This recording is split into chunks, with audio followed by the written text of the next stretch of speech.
Thank you guys so much for coming in here. We really appreciate it. We know it is undignified to sit on the floor, but that means that twice as many people get to see this awesome panel. I want to introduce our guests from Lucasfilm. We have here Joel Aaron. Thank you. Joel is the director of cinematography on Star Wars Rebels, and we have next to him Keith Kellogg, the animation supervisor. And with that, I'll turn it over to you guys. Hi, everybody. Thanks for coming. We have a little bit of a slideshow for you to kind of show you what we do on Star Wars Rebels. Like we were introduced, my name is Joel Aaron. I'm director of cinematography, and I've been working on Star Wars Rebels since the very beginning, along with Keith. And what we're going to do is we're going to walk you through how we do an episode. And we're going to cut through it pretty quickly and try and get to, so we have some time for questions and answers afterwards. So we'll, with that, I'll introduce Keith. I'm Keith Kellogg. I'm the animation supervisor. So we're going to start off by showing you guys a little bit of how things began. Like Joel said, both of us have been with this from the very beginning. So when we first started pre-production, as you can see here, we got a chance to go down to what are called the archives. And at the archives, I don't know if anybody ever has a chance to visit the archives. I highly say make sure you do it. But this was an amazing trip for us because we were starting to try and figure out how we were going to take what we were doing from Clone Wars into this more original era that was there. So we were basically taking inspiration from everything we saw. So when you get to go to the archives, they'll usually ask what stuff to bring out, and we wanted all the Ralph McQuarrie images at the beginning of Rebels. Everybody familiar with Ralph McQuarrie? Everybody? Yeah? Okay. So our goal with Rebels was to get as much Ralph McQuarrie into a CG animated series as possible. Now, we had to move pretty quick because Clone Wars, you know, we had to wrap that up pretty quick right when the whole Disney thing happened. And Disney thing. And so Disney's great. So what's not great? So we had to get this show off the ground pretty quick. So we went out to the archives and we took a look at everything that we could that was original Star Wars or connected to Ralph McQuarrie. And one of the things I just want to point out, if you ever look at like our textures, the way things are painted or the way things look, it looks kind of sloppy, more line drawn. Well, we got that from, if you look at that's Luke's chest plate there on the far right. There's some of the helmets around here. You can even see when you get up close to the stuff, it's just kind of it has a handcrafted feel. And so we tried to get as much of that handcrafted feel into the look of our show as possible. Yeah, our art director, Killian Plunkett, really tried to make sure that he was getting that same feel. So if you guys, after this, go watch Rebels, and you'll see, and you look at all the little details and things, all of that came from this visit that we took to really see what was there and what everything really looked like. And pulling from Ralph McQuarrie as much as possible, not just for like the look, but also for character design, sets. Like a lot of what Ralph McQuarrie drew, we ended up, some of those original paintings turned into what Lothal is. Also Chopper. If you take a look, this is an original Ralph McQuarrie illustration of 3PO and R2-D2. But if you look really closely at that character, you're going to see he's a lot like Chopper. Okay. And as you go through the show, you'll see there's a lot of little sort of drawings we took, little paintings and things that McQuarrie did that we kind of repurposed into background characters or something like that. So we're going to walk you through how we do an episode. Now, before I get started, I just want to explain to everybody that it's like we do not have a gigantic amount of time. We do not have a gigantic amount of money. Everything that we're doing is as fast as possible. We don't take breaks. Yeah. It's very difficult for us to take vacations or even days off. We run very lean. There's a very small amount of people working on the show with us at Lucasfilm, and we work with studios that are overseas in Asia, in Vietnam and in Taipei. Taipei being the one team that we work with a lot. So they're the ones that will do the actual heavy lifting. So we'll get into that in a bit, but we're going to walk you through the beginning here, which is the story part. And this is where the story team comes together. This would be like right about when the script is being put together. And the stories are assembled in arcs or individual stories, what Dave wants to tell, and he works with a team of writers that put the stories together. From that point on, it goes straight into storyboarding. Yeah, so storyboarding, we have our story group that's on site, and basically each director works with some story artists, and it's, like I said, it's not very many.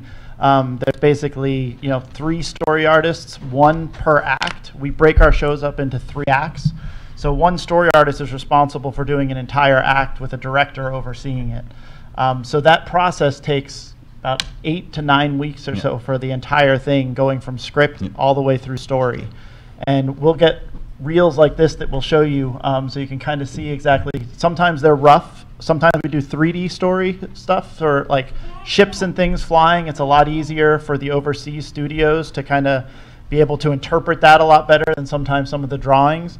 But a lot of times the drawings will really help give an idea of sort of what kind of character we're looking for, what kind of emotion and things that we're looking to see. So here, let's say the story has now been locked, and the director of the episode is now going to kick it off to the story team. So 1 director and his 4 story artists are now going to start the process. They have, like the script has been going, now story's going to start. They have 5 weeks. That first week they have to draw thumbnails. These are like what thumbnails are. And then they have 4 weeks to put an episode together. That means that when that episode is done, 4 weeks, that's all storyboarding. So I'll show you what this looks like. And you're going to see the evolution of a shot here. And this is some stuff from earlier on in the show. What is it with you Mandalorians? And we'll Never get knowing how to solve anything. This is scratch except with the end audio. of a blaster. This is the LAL players. Alex There's going to LAL be players. one Yeah. less in a second. So as you can hear Sabine, here, we will do actually this, go in and and win or do lose, the the scratch Empire audio is so that we have something to work and the with. fleet. And you'll see as it goes on how much different it gets once we get our professional actors to actually do it the right way. I learned there's always an alternative. Okay, so once this process is started, the next thing is we have to start adding the cinema quality into it. We need to start figuring out how it's going to be shot, what it's going to look like. From the very beginning, the first thing that one of my responsibilities on the show is to make sure that the lenses are right. So what I did was I had this crazy idea. In that archive trip, I decided to talk to some friends of mine that worked in the film archives, which is a building in the same general area.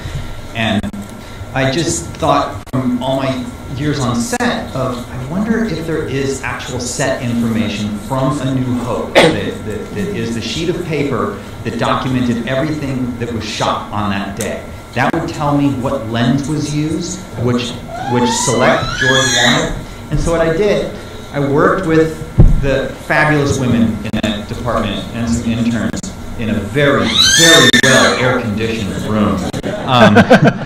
It was crazy. They opened up one vault, and there was George's original 16mm films on a shelf. I was like, what? So I went through with this 3 of us, and we went through every single sheet that we could find and documented every single lens from the movie. So at that point, I then knew every single shot, what shot used what lens, and then from there built a library of the lenses. So moving forward on Rebels, every single shot I tried to match what was done on the original movie. When this happened, we were just about starting Rogue One. They had me sit in a room with Grieg, who was the cinematographer for Rogue One. I showed him this list, and he was like, "Oh, mate, that's he's Australian. Oh, mate, that's fantastic. I want to use the real lenses." I'm like, "You're crazy," and he did. So based off of this, Grieg actually went, found the serial numbers, found the same lot that the lenses were from. So there's a lot of Rogue One that was shot with original lenses came from this list, and I shared this with Grieg, so he kind of knew. Yeah, it goes on and on and on. It goes on and on. Yeah. And on. Well, I'll tell you the hard part. The hard part was trying to figure out which one George selected that was in the movie. So then I had to go through the movie and figure out which lens was on each shot, which was a lot of fun. So good. Oh, so as we're starting basically all the storyboarding process and things, one thing to let you guys know is that at any one time, like if you were to take like our schedule and sort of run your finger down it, you could find probably about 16 to 18 episodes in some form of production. So we're always moving through, whether it's from script up through animation, up through design, storyboarding, lighting, sound. If if you go through, you can see it's almost like a train. Yeah. Like it just keeps going and going. We and don't going. finish an episode and then start another episode. There's 4 going on at once, and they're staggered. And so when we're talking about like running your finger down the schedule, it's like you'll be in design on one, but you may be in layout on another, and final lighting on another, animation on another. It's juggling. So this is our design and asset creation. So basically, we will, our wonderful design team will basically create these sheets, as you can see here. Here's Sabine. I'm sure, hopefully, who likes Sabine the best on Star Wars Rebels? Who? Not bad. Good. All right, good. So this is the original design sheet we had for Sabine. And basically what this does is it gives the information to the overseas studio as to how we want her built. So they will take this and then translate that into a 3D model. So that's why we have all the different views where you can see the side view. You can see she has her arm up in one. You can see the arm is cut off, which is a little disturbing, but just to show exactly what's underneath that. So basically this will be what those overseas studios will have to use to send back to us and give us a 3D model, which we will then sort of give any notes or things that we see that aren't quite right, and then we'll send it back, and it'll go back for revisions until we actually get the correct model that we're looking for that you guys end up actually seeing in the show. And just a note about our overseas studios, CGCG, who we work with, and Virtuous Sparks, another company, but we're very close with that team. It's not a black box. We send it, and then the stuff comes back. We love our families for allowing us to go overseas for weeks at a time to work with the team over there, but we're very close with them, and they do bring a lot into it as well. So we're kind of like this one big family, and we've been working with the team since Clone Wars. It's been almost 10 years. I mean, we've all seen our kids grow together. So once the design is in progress, we'll usually build maquettes. And these are built by Darren Marshall. He's an incredible sculptor. Darren actually sculpted some of the Disney Infinity little characters, are really cool. But he was with us all through Clone Wars. But we'll get these sculpts, and these sculpts kind of give us like a dimensional view of the character to make sure it's what we want. Like we had to do with Ezra, where we're trying to get his nose kind of dialed in and his hair looking right. But this also gives me an opportunity to see how the character looks if I aim a light at the character, which is critical. And I'm going to talk a little bit with the lighting, where I always want light to be coming from one direction or the other, or straight flat. And so this allows me to see what it looks like. I did this with every single character, so we have a sheet like this to always reference. The modelers can also pull this in, and it helps them to use it as a template when they're sculpting the character. So it's very critical that these are as flat and pure as possible. So next we get to the voice record. So voice record is where we take basically all of our actors and go into a studio. They have the script and everything, and our wonderful supervising director, Dave Filoni, who I'm sure you all know, will go down and direct them and kind of go through the script. And this is where we get sort of all of our actual dialogue. And I actually try and have us record. I get about 4 actors per episode that I get to choose to video record.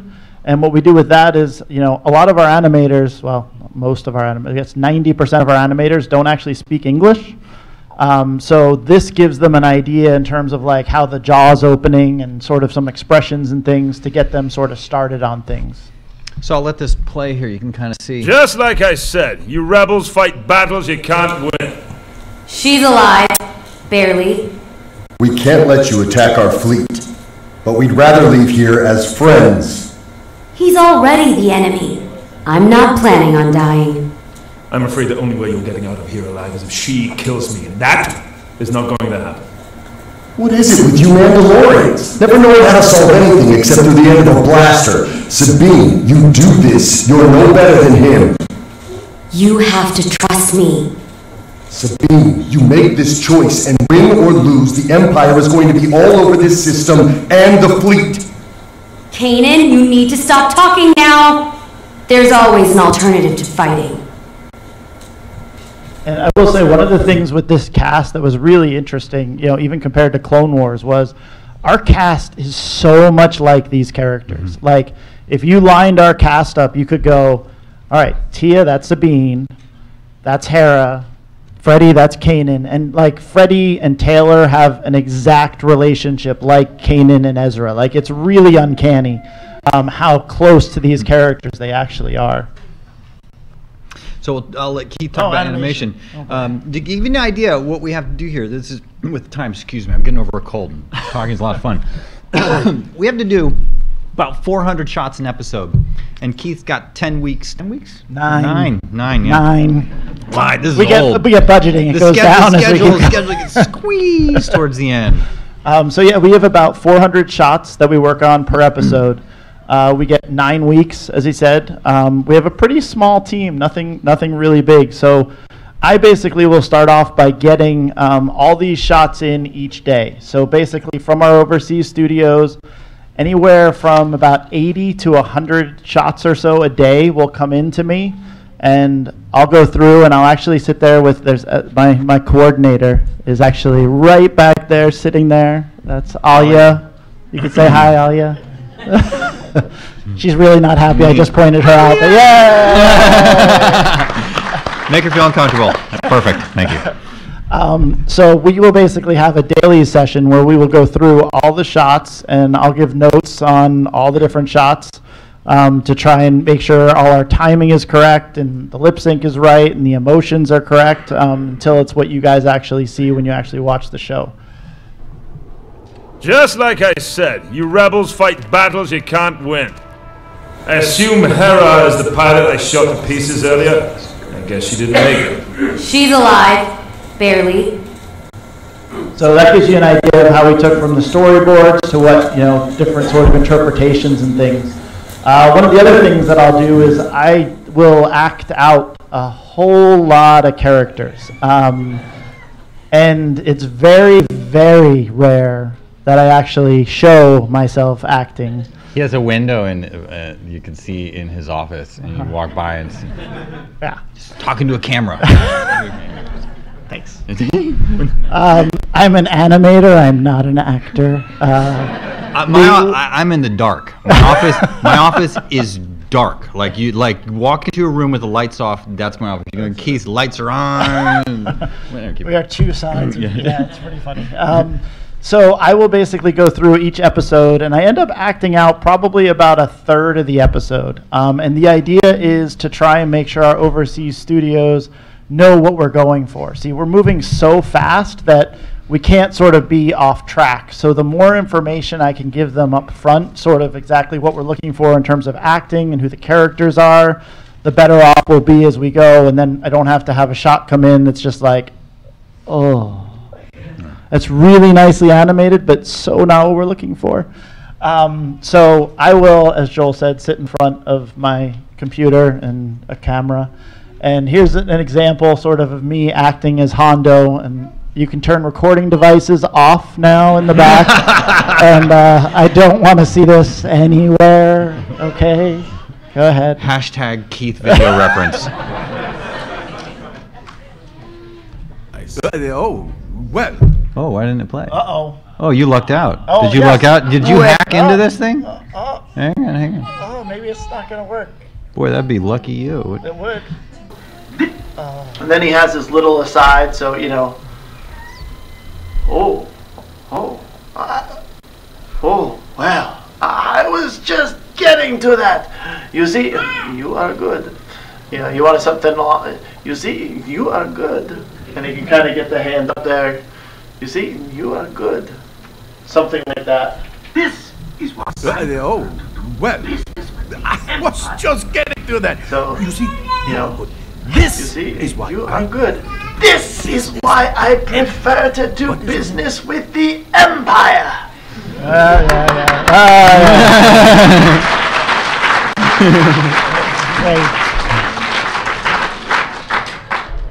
So we also sometimes. Wait. Oh, sorry. That's okay. We also sometimes will take what our actors do. Some of our actors are not screen actors, so a lot of times you could see when you watch that earlier video, sometimes we don't get a whole lot from them, but sometimes we do. So sometimes Taylor will do something that'll be like, hey, that would be perfect for Ezra. or Freddie will do something for Kanan, although Freddie likes to stand there a lot like this kind of thing, and it doesn't work as well. But here's a perfect example of using Taylor that we used for Ezra in an episode. Wait. You were a bounty hunter? That explains a lot. Pretty crazy, huh? Sorry, the sync was off on that one. That's okay. So quickly, these are some of our design concepts. So this is Zeb, and here you can see over there we did basically some facial expressions and things that we wanted to make sure Zeb could get into. So this is again what we give to our overseas studios to create the model for. And the expressions were done again by Killian and his team to kind of make sure we knew what we wanted, how Zeb could be able to emote, and make sure that when you guys see it, that it looks good and hopefully moves you to tears and makes you super happy. So this is I don't know how many of you guys are familiar with 3D animation. Like, has anybody actually tried it out there? A couple people. All right. So this is what Joel and I spend our lives doing. So basically on the left you can see is the model of Zeb. So that's basically what the overseas studio, CGCG, took and translated from our drawings into this. On the far left is him with a skeleton. So basically just like we have, in 3D we have to build a skeleton in the character just the same exact way we have a skeleton. If we didn't have a skeleton in the character, he couldn't move and he would just look like that the entire time on screen, which probably wouldn't be too exciting for anybody. So that's where here we basically then have all these animation controls. So you can see again on the far left this way, all the different controls that an animator has to grab and move in order to actually create the movement that you're seeing over there on the right, which is Zeb's walk cycle, just to give you an idea. And then here we do this, which this is always fun. We basically put our character through calisthenics. And the reason we do this is to make sure that the character can act in all the different ways we want him to act, and that he can, get down and have to get into a tunnel. We know when Zeb does his different things that he can actually get there. And then, as you can see on the right, is all the facial calisthenics to make sure we can get all those emotions and the right way he talks and the way he looks and everything. What's crazy is as I understand it, because I'm an outsider to the animation world, they have to run every asset through here. So it was really funny as to watch the Darth Vader go through that. But every character, even if it's like a fish-headed character, it's got to go through the same checks. Everyone loves the hips. Yeah. The hips are always the thing that everybody tends to really enjoy. Pretty funny.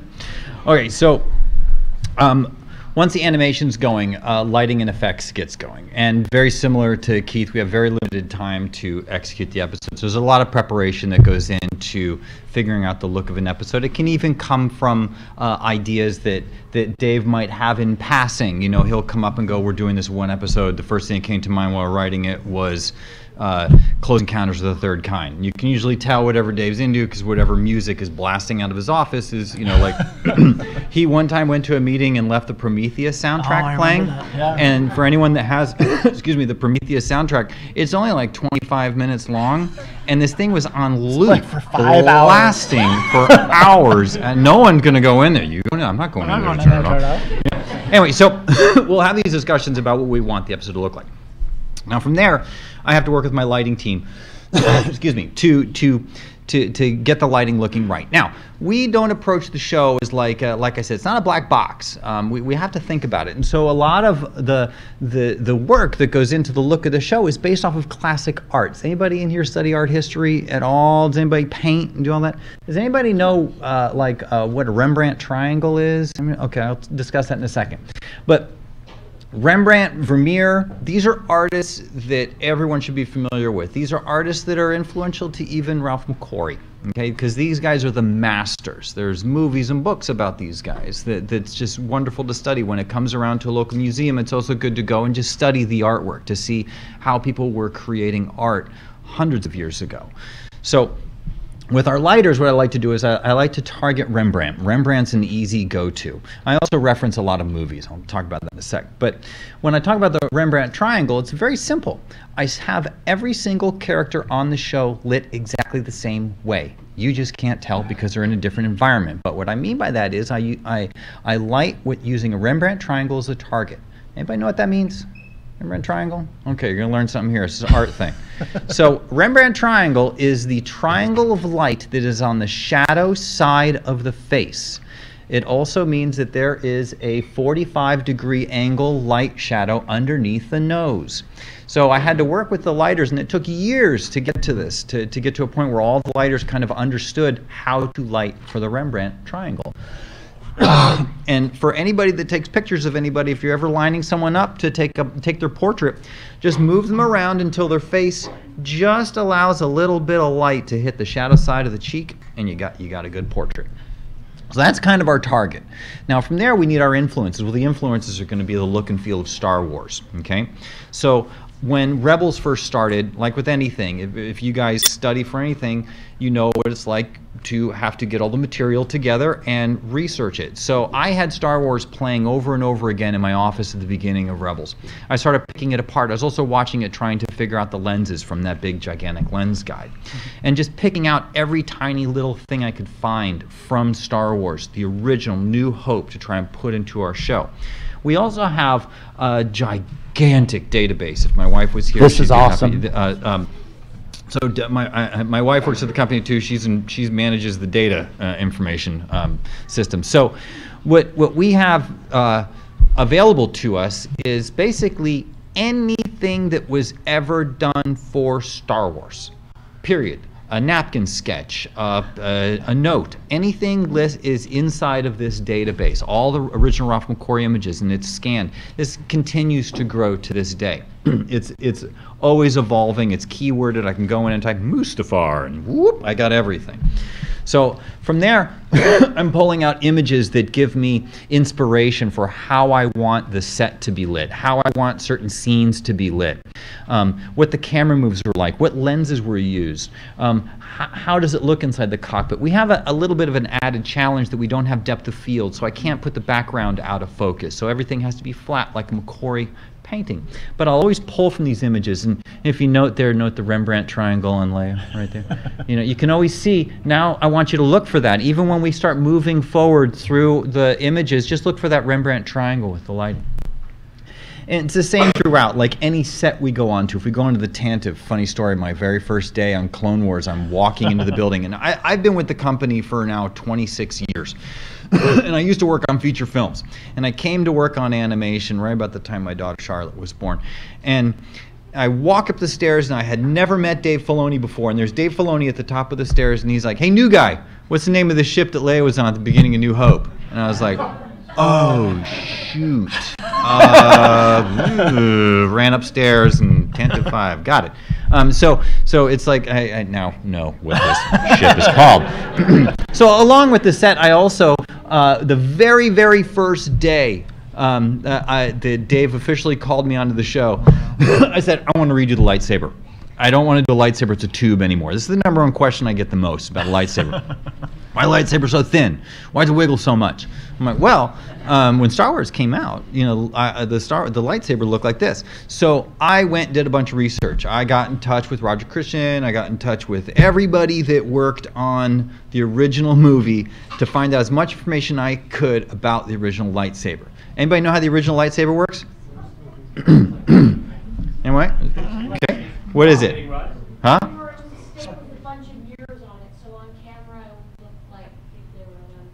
It's close. You mentioned the word mirror. Anyone else? Somebody else mentioned spinning, I heard. Spinning? Okay, so here's what it is. And you can see this, I have pictures of it, okay? So, not here, unfortunately. But it is a aluminum dowel, like a rod, okay? And they painted it with Scotch-Brite paint, so it reflects light. So that rod sits on top, that dowel sits on top of a little tiny disc about the size of a quarter. But it's screwed into that quarter off center. so it's not screwed into the center of that thing. Then that little quarter is put on top of a motor that spins really fast. And so when it spins really fast, that rod can't find the center, right? Because it's spinning, and so you get this little wiggle back and forth. Now, how did they make it light up on set? That's actually super easy for anybody that has tried this. If you have that Scotch Brite paint, if you shine light on it and you have a camera, your camera wants to expose for the darkness in the room, but if all of a sudden you shine a little light over where that is, that stick is going to glow. And so that is the lightsaber that you see in Star Wars. If you actually look, you can see the cable coming from Obi's. It's true. You know that? You can see the cable coming from his robe to the thing spinning. And so I emulated exactly that. I took geometry that was a rod, I put it off center, I had it spin. I had to actually create 3 or 4 rods in there to just kind of give it this kind of flicker wiggle and gave it a little glow. And I tried to match the frequency that you see in that shot right there, and that's our lightsaber. That's why it looks like that, because that's how it looked in the movie. So from there I went ahead and started doing early lighting tests. Rembrandt triangle. So so this is the very first thing we did. This was the very first thing, basically, is just posing Kanan somewhere, and we were like, all right, let's put him in his room and let's see what it looks like. So this is what I do. I went around the ship and I lit every single room, exactly how I wanted that room to look like. So what we do is I like cutting things with something called a gobo or a cucaloris. Anybody know what that is? A gobo or cucaloris? Okay. If you are outside and you want to make it look like you're standing underneath a tree and you're out in bright sunlight, you could have someone get a piece of paper and cut a bunch of holes in it, right?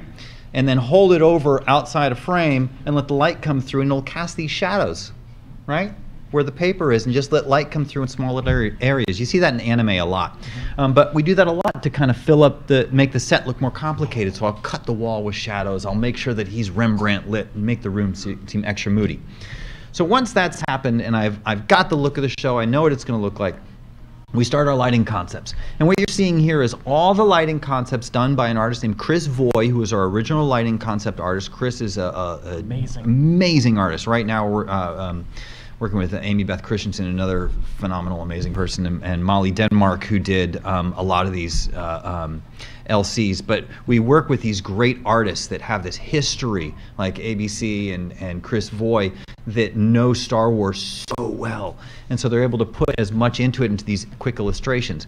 Now, Chris would only have 2 weeks to paint these. So think about the timing here. We need to make sure that the story is done, and then we'll get into layout. But we're not talking about layout. We go from story prior to animation. Chris only has a couple weeks to paint these before we kick it off to the studio. So then from there is the next wheelhouse that I'm in, which is the effects work. So with effects work, you see that a lot in anime, and a lot of times effects on a show will look very canned, something that just kind of came out of the box or out of the tutorial. And I didn't want that, because if we had that on the show, the show would look like we've got this really nice flat artwork, but then we have this very CG looking stuff. So what I would do is I would take actual elements like fire here, and you can see this looks very painted, right? So my thought was, well, let's just take elements that were elements from the movies, the original movies, and just do processing to them to make them look like they're painted. So this is actual fire element.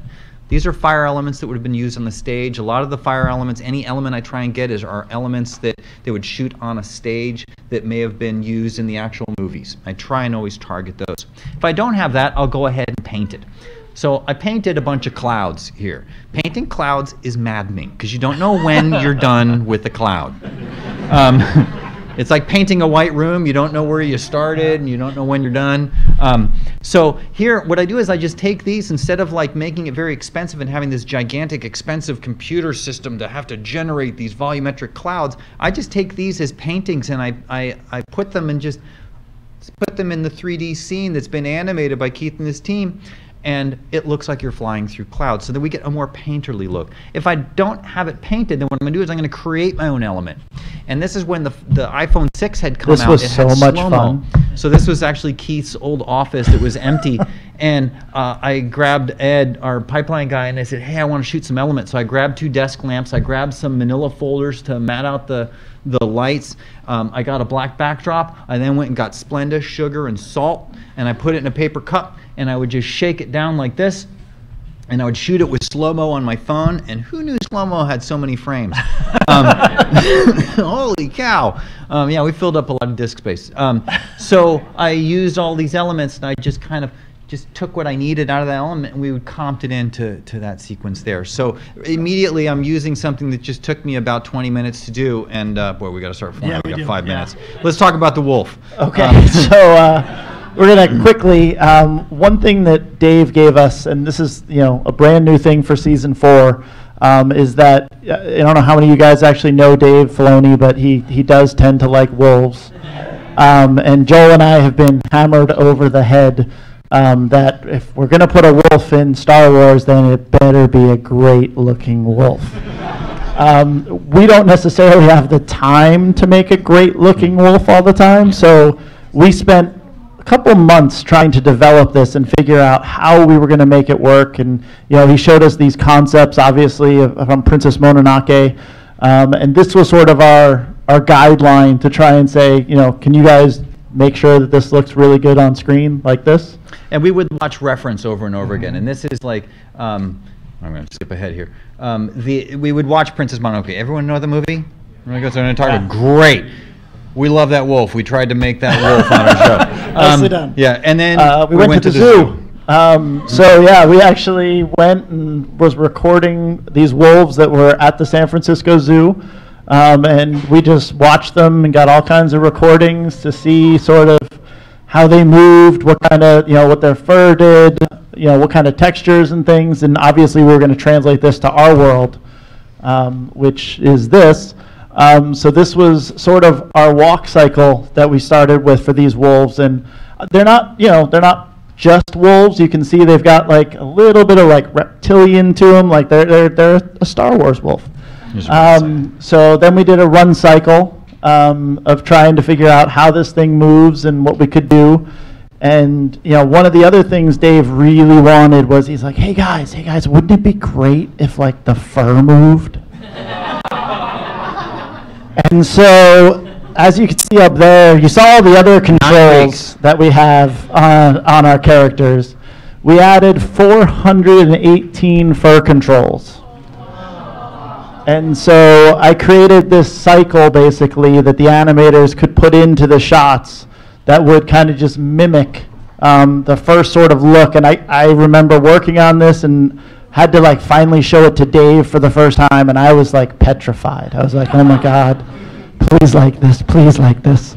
And he actually did, and then we were able to move. He's like, oh my God, that looks so great, it's gonna be perfect. I'm like, okay, good.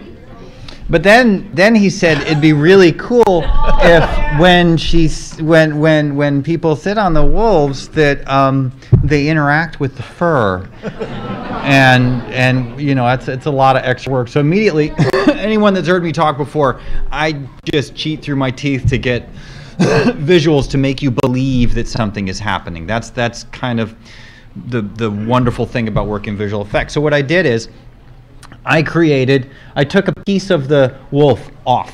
So I just grabbed a piece of the mane that was a section of the wolf, and I said, okay, I got to make it look like here hair is sitting on the wolf. I then would find a piece to just track that piece to her knee. So I'm like, Keith, please don't make her knees move. We'll track it. Don't make the knees move. So this was just a test that we did to see if it worked. So then I would attach that to the knee, and then when I painted it, it would kind of blend in with the fur. And so when you see it sitting there, it looks like just like the Miyazaki, like her knee is into the fur when it runs. That's what we get. Yeah.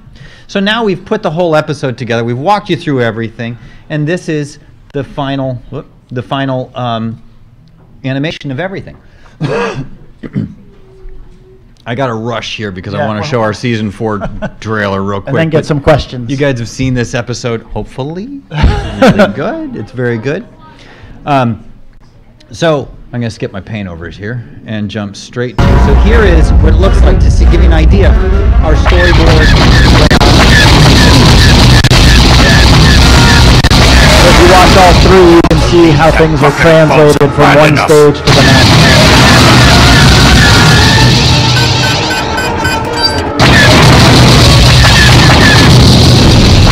Okay, we're in a rush here. Move forward really fast Just here. like I said. In fact, I'm going to jump go straight fast through to the trailer. Here we go.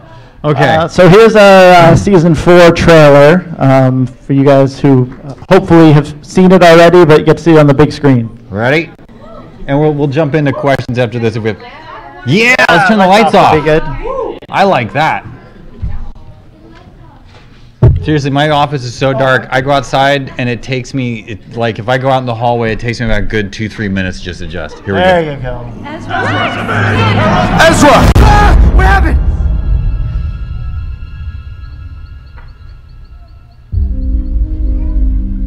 Lothra, Lothcat, Lothwolf, run. Pick a path, and all is done.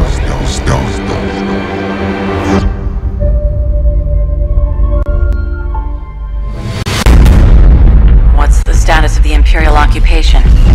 Mandalore's under complete lockdown. War's raging.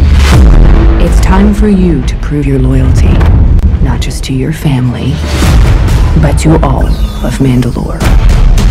If you continue to allow this war to be fought on the Empire's terms, you are going to lose. We are not ready for open war. What about Lothal? We promised my people support. You can run Mon Mothma's errands, or do something that might actually matter.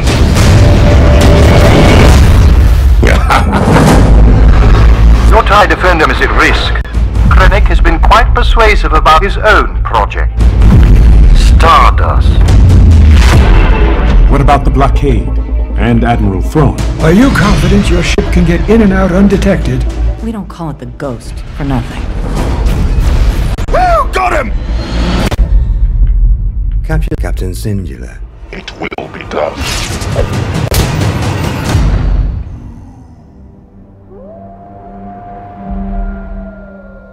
Ezra, it's not whether or not we fight. It's how we choose to fight that matters.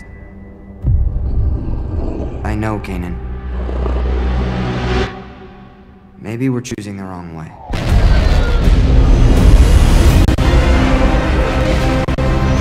When are you going to feel you've done enough for this rebellion? Guess I never really thought about it. So I guess you really never thought about us. Don't move! Oh, I'm moving. We will not stand down. We will not be broken by fear. We are strong, united by our courage. Now is our time. I wish I could see you. You could always see me.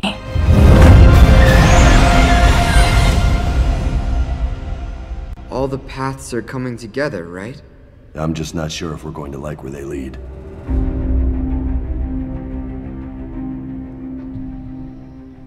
There you go. Very soon. Yeah. Season starting 16th this month. Yeah. Very excited. All Yeah, done. yeah, for sure. You guys, can we get a big, huge round of applause for Lucasfilm? Holy cow! Thank you. Thank you very much.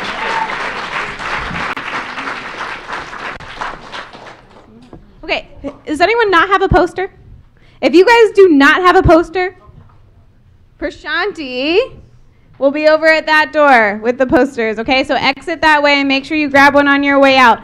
These guys are going to be signing over in the Ariel's reading corner in the kids area. So if you guys want another glimpse at their beautiful faces, feel free to cruise by. Shave. And if you got questions, come find us. Yeah, and the posters, there'll be one per family signing so that everyone can get a chance. Thank you guys so much.